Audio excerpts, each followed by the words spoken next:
tales have been told since man first gathered around the fires of prehistory. Tales of the strange and wondrous things hidden in the vast unknown shadows of the world. Tales of creatures divine and beasts demonic, of gods and kings, of myths and monsters. From dark forests to the lands of ice, from desert wastes to the storm-thrashed seas, every corner of the earth has its legends to tell. Stories of heroes and the villains they encounter, of the wilderness and the dangers within. Stories of battles, of love, of order, and of chaos. But what are the roots of these fantastic tales? And why have they endured so long? In this series, we'll explore the history behind these legends and reveal the hidden influences that shaped them. War and disease, religious and social upheaval, the untamable ferocity of the natural world. And above all, the monsters lurking within ourselves.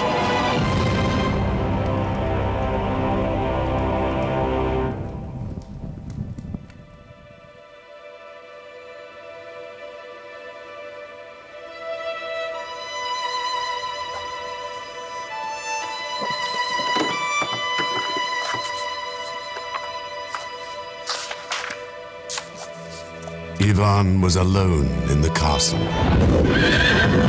His wife, the fair and fierce princess, had gone to war with her armies. She had left Ivan just one instruction. He was not to climb the tallest turret of the tallest tower. Weeks passed, and Ivan grew bored. He remembered his wife's command, but his curiosity conquered all. Ivan climbed the tallest turret of the tallest tower. At the top, he found a chamber, and within, a starving prisoner. "Please, water." Ivan was moved by the sight and fetched a cup of water. The prisoner drank it all, but then he suddenly transformed, for the prisoner was none other than the dreaded Koshchei the Deathless. "You fool!" he cried. "Now you will never see your wife again." With that, he bounded through the open window and swept like a whirlwind into the sky. And soon, he would have the princess in his grasp. If he was ever to rescue his beloved wife, a long and dangerous adventure lay ahead. Ivan's quest had begun.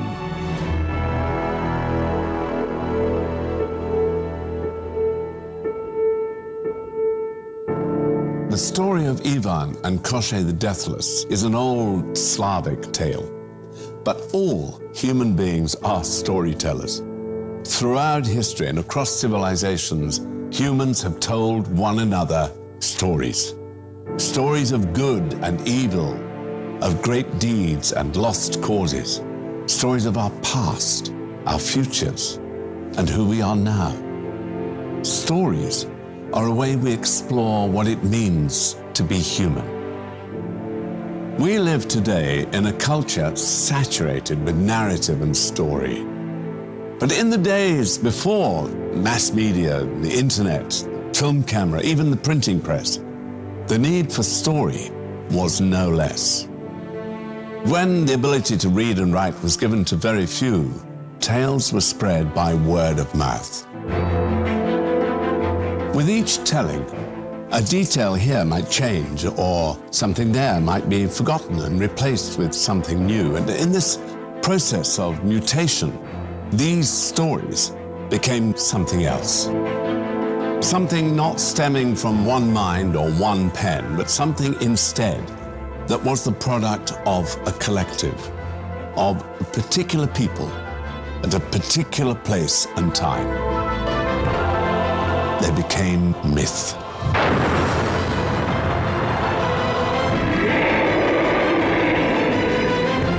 Myths tell us who we are.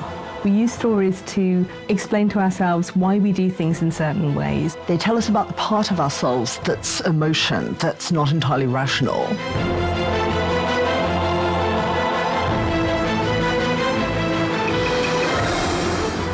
going to happen in myths on a much grander scale. Emotions are heightened, drama is heightened. Myths tell us an awful lot about our desire for justice, the desire for truth, the desire for different sorts of virtues, and about how and why we go on journeys and what we actually do on the journey in order to return home.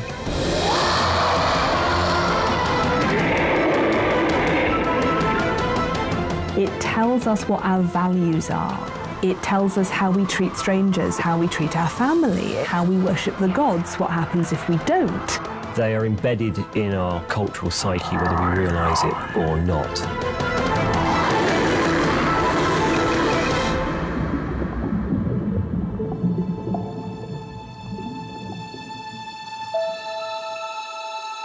Few myths are more exciting than tales of great heroes and the foes they encounter in their adventures. Such heroic quests are found in tales from cultures across the globe and throughout history. But there are often striking similarities between such stories.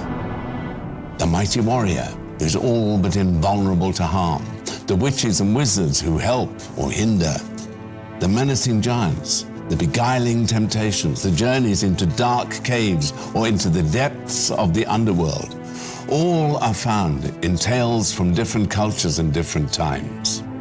But what if there was more to these echoes than mere coincidence? That was the belief of an American mythologist named Joseph Campbell. From an early age, Campbell was obsessed with mythology. As a young man in the 1930s, he spent years examining ancient texts from around the world. It was in this period of intense study that a theory formed in his mind. It was a theory that would make him famous. In the countless stories that he read and analyzed, Campbell thought he spotted something, a pattern.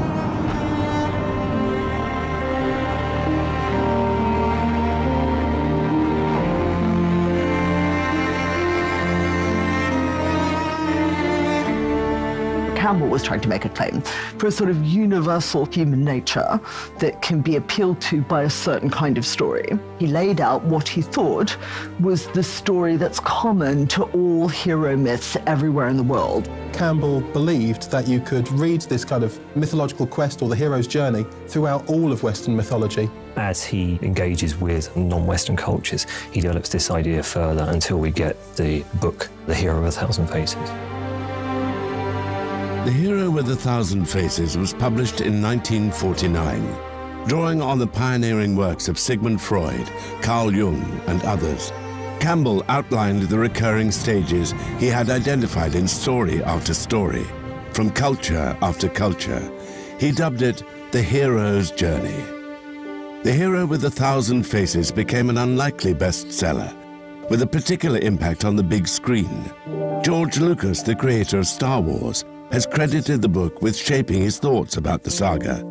And Luke's thrilling adventures follow almost every stage laid out by the hero's journey.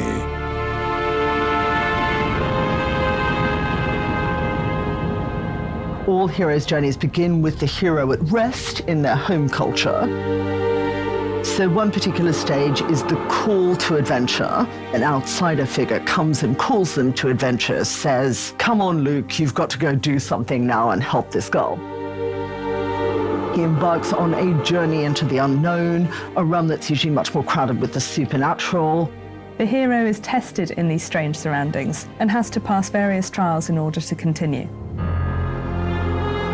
Within that realm, he meets various mentors and also various companion figures who become part of a sort of entourage that he travels around with.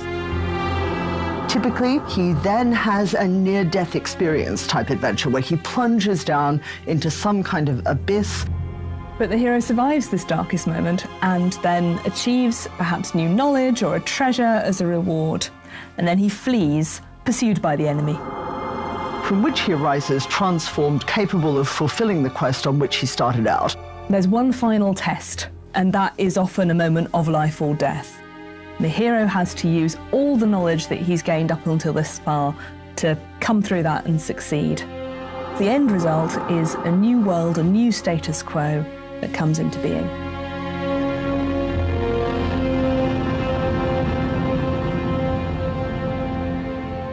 The Hero with a Thousand Faces became one of the most influential books in the 20th century. But how did Campbell's ideas apply away from the cinema screen? Does Ivan's battle with Koshchei the Deathless fit the model? What about the other great adventures of mythology? Is every hero truly on the same journey? Or is Joseph Campbell's theory just another myth?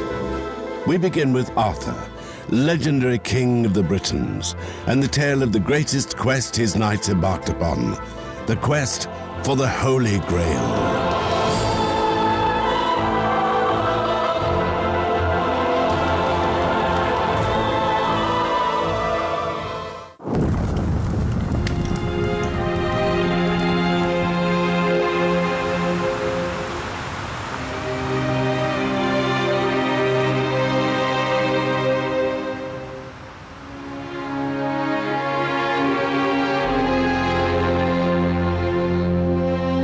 Stories of King Arthur have been told and retold for centuries. The legendary monarch was raised in obscurity far from court, but he proved his birthright by drawing the sword from the stone. And from his castle at Camelot, he went on to rule Britain with wisdom and justice. King Arthur, for us, is a mythical figure, possibly based on a real-life figure from the 6th or 8th century. Well, the very earliest reference to Arthur is in a 7th century Welsh poem. It's quite a fun one, where a great warrior is described, and then it adds sort of ruefully, but he wasn't Arthur. It's that he seems just to be known as a warrior. He's not really being referenced as a king. But in the 11th century, a guy called Geoffrey of Monmouth, obviously also from Wales, produces the first really sustained narrative about Arthur and the Round Table.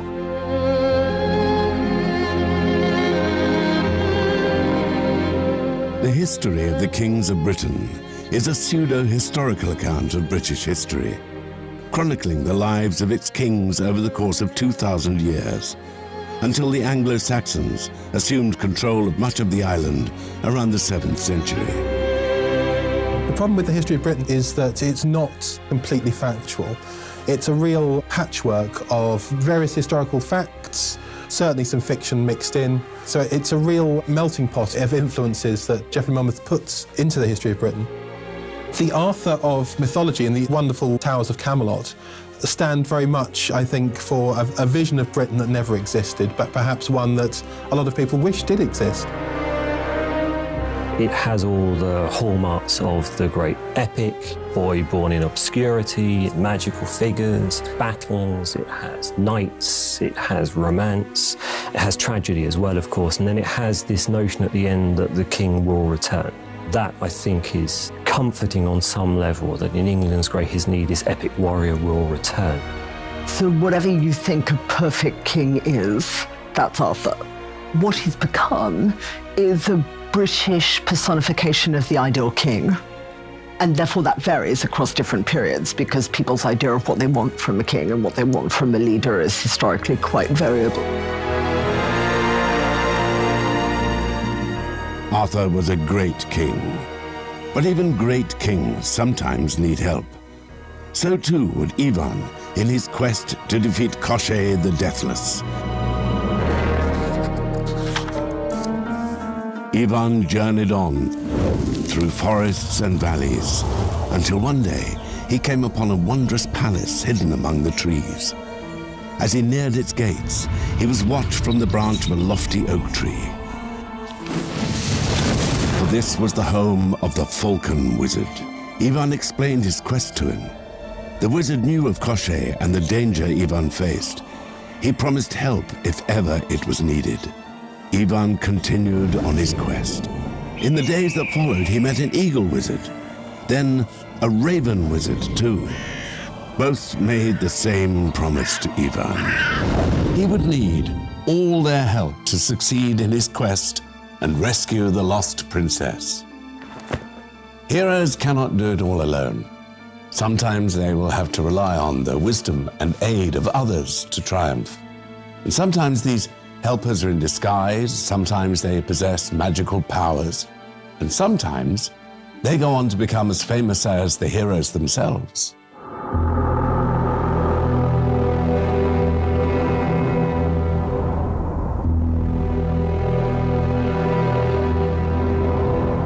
King Arthur's side through many of the stories is a mysterious figure with magical powers, the wizard known as Merlin.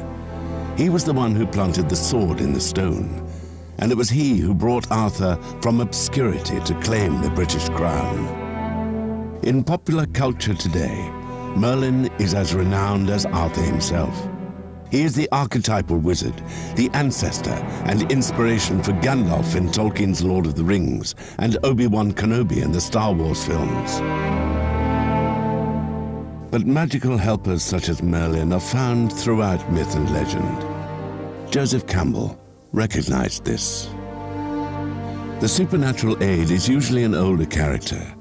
Their wisdom and guidance are needed for the adventure ahead.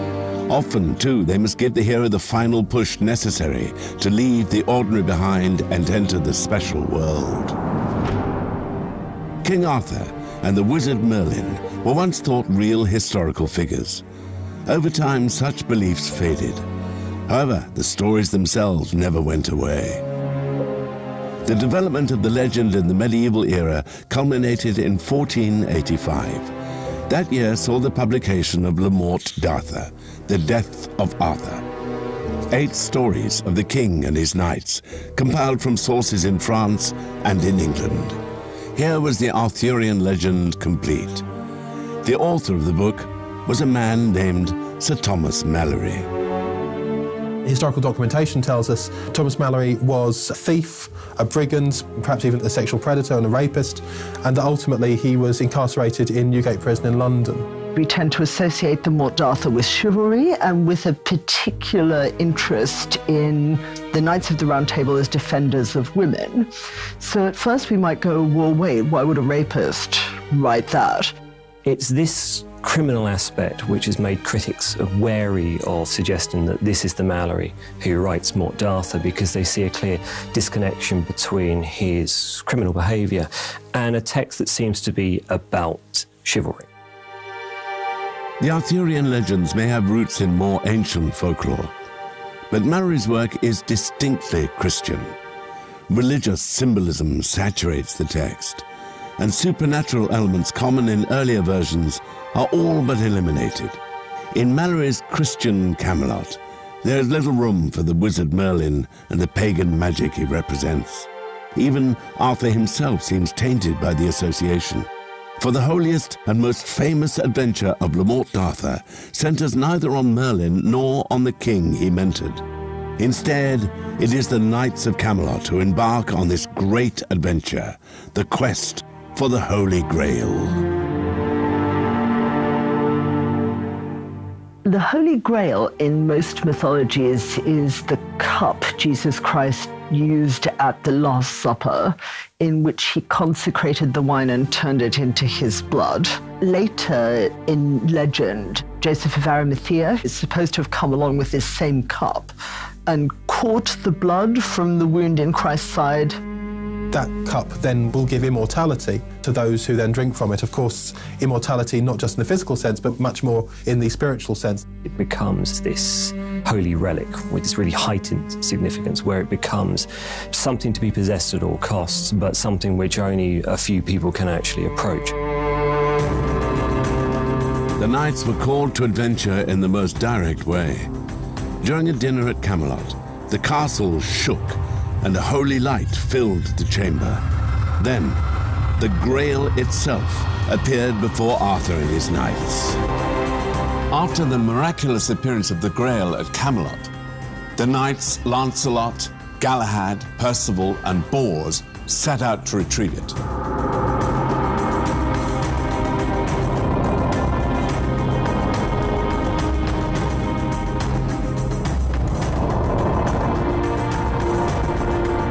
Arthur mourned their departure. He knew the quest his knights embarked upon would change them forever, and that the fellowship at Camelot would never be the same. His knights left the ordinary world of the castle behind. Crossing the threshold, they entered the special world of adventure.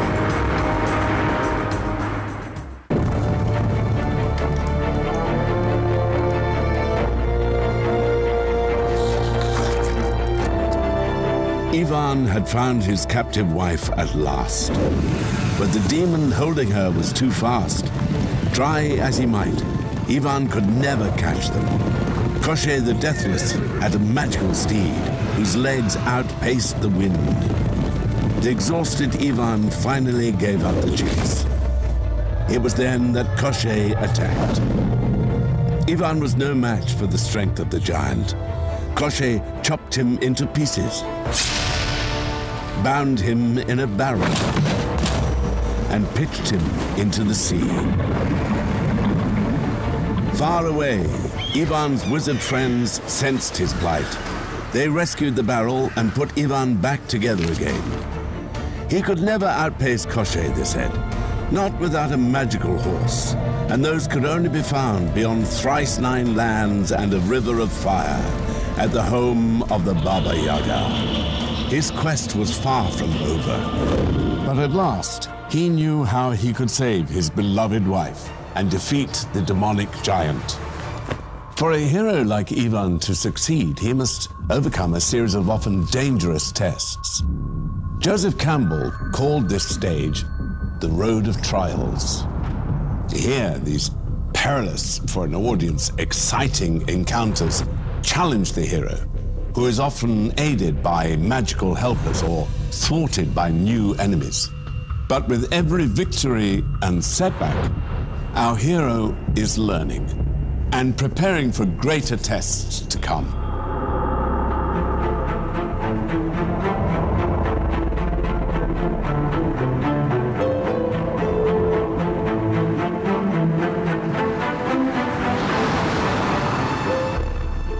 No road of trials was longer or more arduous than that faced by the hero of the ancient Greek epic, the Odyssey. Attributed to an author known only by the name Homer, it tells the story of the journey home of Odysseus after the Trojan War. He had been fighting at Troy with his fellow Greek kings for 10 years.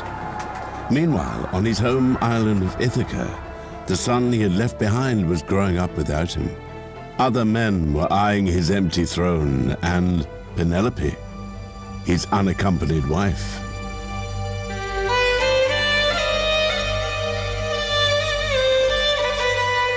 Odysseus was the king of Ithaca, and he was known as being a very important hero during the Trojan War.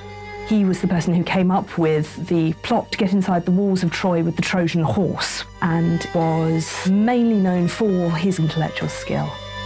Odysseus is best described by Homer's opening line on him, the man of many minds, the man with the really rich inventive brain.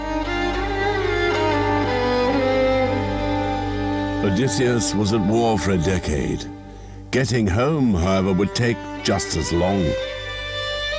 Such an extended journey was not Odysseus' intention, of course. He had planned to sail straight back home across the sea to join his wife and son in Ithaca. But as was often the case in the tales of ancient Greece, the plans of mortal men were at the mercy of unpredictable and often vengeful gods.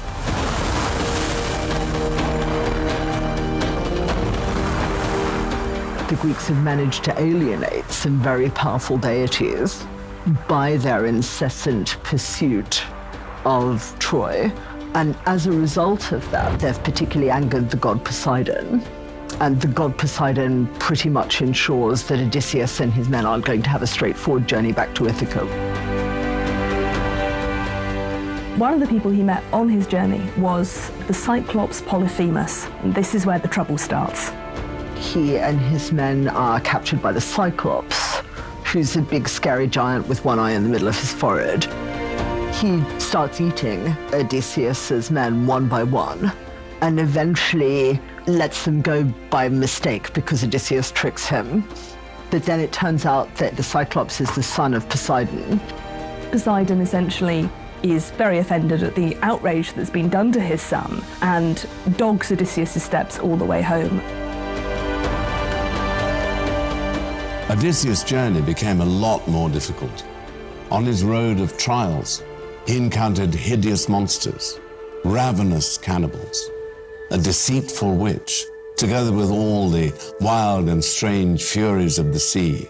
Among them, of course, the beguiling but deadly sirens. These mysterious creatures lived in a meadow on a tiny island. Singing out to the ships that passed, they lured countless men to their shores, never to leave again. Odysseus knew all this, but wanted to hear their song all the same. He ordered his men to stop up their ears with wax and tie him to the mast. No matter how he pleaded, the men were not to release him, and they were not to stop rowing. Homer doesn't tell us what the sirens look like. There's no physical description in Homer at all, until you hit some point in the medieval period, where suddenly you start getting many more illustrations of sirens as half woman, half fish. When we think about how it is to live a life that's dominated by the ocean and by voyaging and by the physical apprehension of just how alien the ocean is, we want to put some flesh on that, to tell a story about that, to tell a story about our fear and our longing. And to do that, we create something that's part ocean and part us, and that's the mermaid. Mermaids date back to the Assyrian cultures of 1000 BC, but are common to folklore around the world. They are usually depicted as young and beautiful. However, much like the sea itself, mermaids can help or hinder. The Little Mermaid by Hans Christian Andersen is a story of the kinder sort. Published in 1836, the book tells of a young mermaid who saves a human prince from drowning.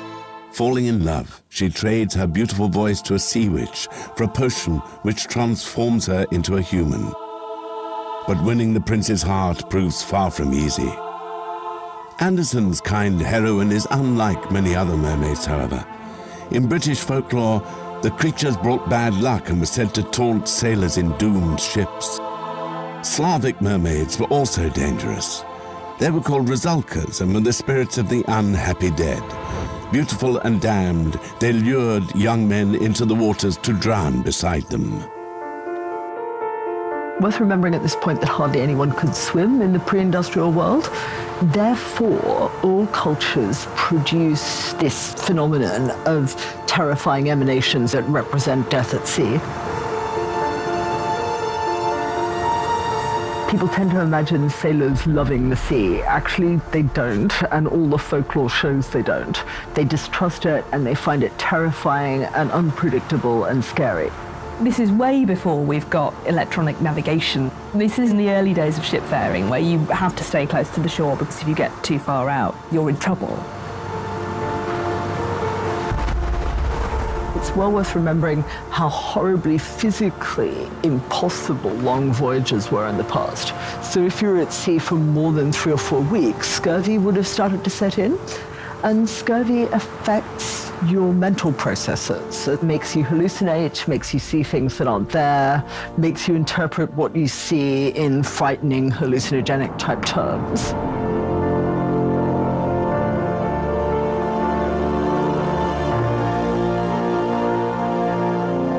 Could these hallucinations be the cause of such visions of sirens and mermaids? We will never know for sure. Odysseus sailed on unharmed from his encounter with the sirens, but they were far from the only female threat he faced on his journey home. To reach his wife Penelope, Odysseus had to outfox the witch Circe, who had transformed his men into pigs, and he had to flee imprisonment by the nymph Calypso, who desired him for her husband. The threat from a lot of the female antagonists that Odysseus encounters is they set up rival places to dwell. The fact it takes him so long to wrench himself away from Circe, the fact he has to endure staying with Calypso, all reinforces just how much that nostos, that return home, is so important. Of course, Penelope is being constantly hounded by different suitors at the court. So I think there's a mirroring effect there, as that when Odysseus is moving through his journey, of course, he's then got to also be assailed by these various women. One thing that scholars have said about the Song of the Sirens is that the language that's used and the way it's phrased in the original Greek feels much more like it's been a passage taken out of the Iliad. That in a way the sirens are actually trying to call Odysseus back into the previous poem, into being a previous sort of hero, the sort of hero of the battlefield, and that part of his temptation is to go back to that form of heroism which, now the Trojan War has ended, there's no place for anymore. Once a hero such as Odysseus has negotiated the trials, seen off temptations, and survived it all, he is ready for one final ordeal. The object of the quest is within reach. One more challenge lies ahead. The greatest he must endure.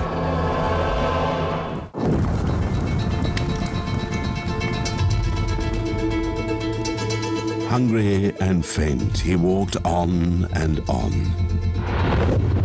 Until at last, Ivan came to the house. 12 poles stood in a circle around it. On all but one was stuck a human head. This was the home of the Baba Yaga. "You've come for my horses," said the old woman. "Well, you can take one if you're fast enough. I'll give you 3 days to find them. Fail, though, and I'll put your head on a spike." Ivan had no choice. The Baba Yaga's mares, however, were just as fast as promised. They hid from Ivan in every corner of the woods. It was only with the help of friends made and lessons learned on his quest that Ivan succeeded. At the end of the 3 days, he left the enraged Baba Yaga on the back of a new steed. Ivan willed the magical creature on towards a reunion with the princess and a final confrontation with Koschei the Deathless. The ordeal is the greatest test of the hero. The risk of failure or even death hangs over them. Ivan survives the ordeal and is rewarded. And in other tales, the hero must slay a minotaur, journey to the underworld, or, as in the Icelandic saga of the Volsungs, survive an encounter with a great and terrible dragon.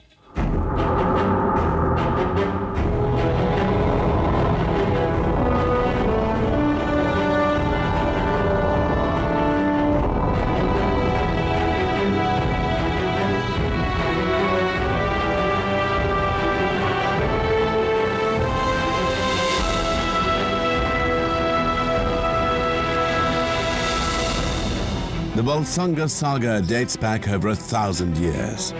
It tells of the rise and fall of the ill-fated Volsung clan, their encounters with the gods, and their triumphs and defeats in love and battle.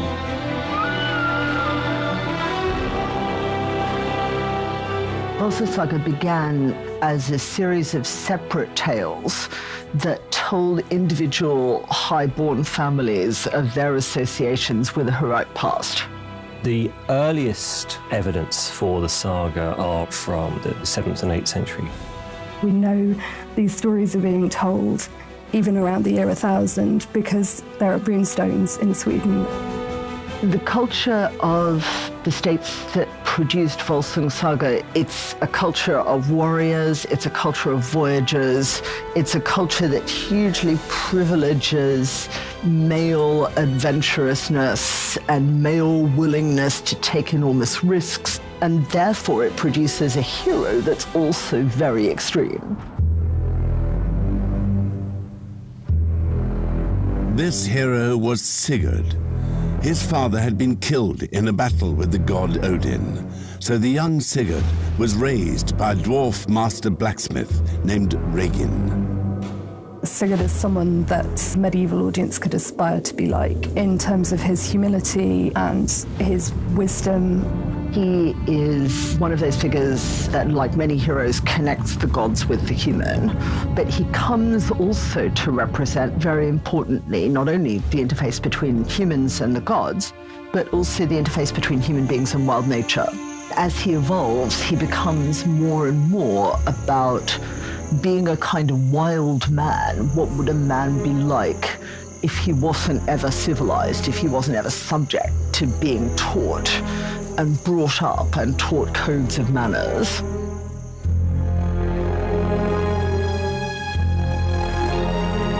The villain facing Sigurd in the Volsunga saga is a creature named Fafnir.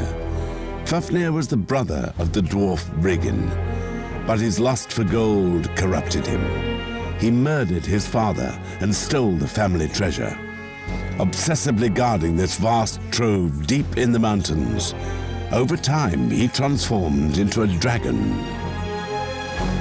Dragons are found in stories across the world, from ancient texts of Greece and China to the epics of Persia and later tales of Christianity. But every culture's dragon is different. The Germanic dragon seems to be particularly into treasure. And I think this is an association with the quintessential idea of the good ruler. The best thing a lord can be is generous. So if you want to do a good epithet for a good lord, you'd call him a ring giver. Obviously, the dragon represents the exact opposite of that. He's keeping all the treasure for himself. Fafnir can be seen to represent the worst aspects of greed. He hoards this treasure in a way that it can't be used by anyone. It can't be put to use by a good ruler who would share it among his men and ensure that society functioned well. Sigurd is sent to kill the dragon Fafnir by his foster father Regin. Near the dragon's lair, Sigurd finds a great trench carved in the earth. For every day, Fafnir is leaving his treasure and slithering down to the river to drink. Sigurd digs a hole in this trench and waits for the dragon. As Fafnir passes above, Sigurd thrusts his sword up into the serpent's belly.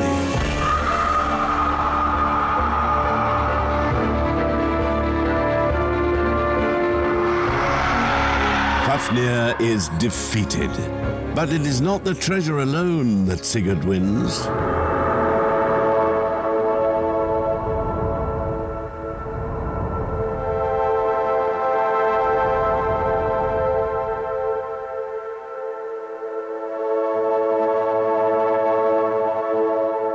He tastes some of the dragon's blood, and as soon as the dragon's blood touches his tongue, he can understand the speech of birds.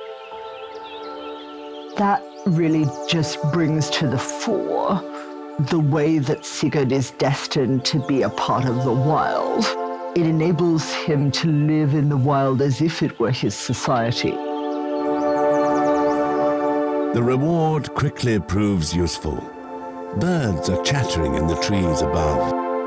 Sigurd soon realizes that they're talking about him. His foster father, Regin, the birds say, is plotting to betray Sigurd. His adventure is not over yet. Sigurd's story and the Volsunga saga do not end with the defeat of Fafnir, nor does the hero's journey. Once the object of one's quest has been achieved, there is the return home. And coming back can be as adventurous and as dangerous and as thrilling as setting out in the first place. Ivan and the princess raced away from Koshchei. The demon, however, was close on their heels. But Ivan would not be defeated this time. Just as Koshchei was closing in, Ivan swung his club high and hard. Koshchei the Deathless was dead. Ivan's quest was at an end. His beloved wife was safe at last. The giant's body burned on a pyre. As Koshchei's ashes scattered to the winds, Ivan and his princess returned on their magical steed to the castle in the woods. There they ruled in peace and happiness forevermore.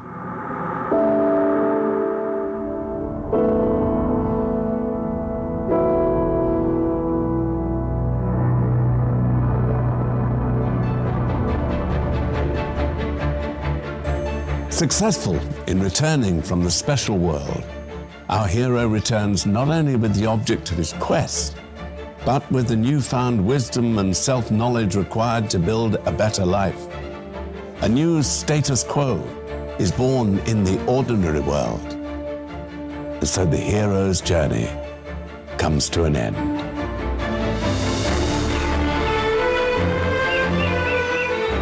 Several decades have passed since Campbell first outlined his theory. Storytellers from Hollywood and beyond continue to be inspired by it, and it's helped shape modern thinking about the origin of myth. But Campbell is not without his critics. Scholars continue to debate the merits of his theory, and there are many other lenses through which to examine mythology's roots and meaning. All these mythologies were developed by societies for a really wide variety of different purposes, other than simple entertainment. They were often developed to teach people very complex moral lessons about being members of particular cultures.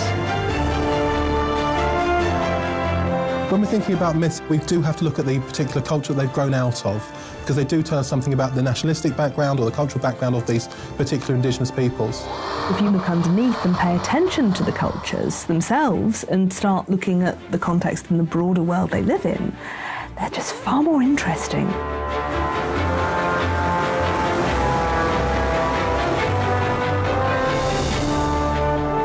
The idea of a common humanity reflected in the hero's journey remains an attractive one in an often divided world. But as this series will show, the realm of myths and monsters is far too strange and fascinating for one model to contain. In the long history of humanity, and in the deep recesses of our collective imaginations, there are far more stories for us to explore. Stories of magic and wonder, of love and betrayal, of sacrifice and cruelty, of the world we know and the great mysteries that lie beyond.